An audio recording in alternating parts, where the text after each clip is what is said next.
Hazrat Alqama states that Hazrat Ibn Masud radiyallahu anhu said, I was walking along the Prophet sallallahu alaihi wasallam in a field of Medina Munawwara, and he sallallahu alaihi wasallam was sometimes reclining on a date palm staff which he had. We passed by a group of Jews, so some of them said to others, ask him about the Spirit, whereas some of them said to the others, don't ask him about the Spirit, lest he should give you a reply you dislike. But some of them said, we will certainly ask him.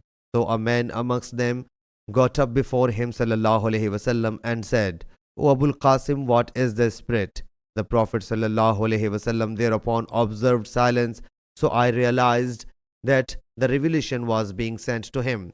He sallallahu alaihi wasallam then said, and they ask you about the Spirit, say, the Spirit is a thing by the command of my Lord, and you were not given knowledge but a little.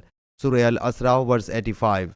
Amash said, the same is in our recitation. Sahih Bukhari, Hadith number 7462.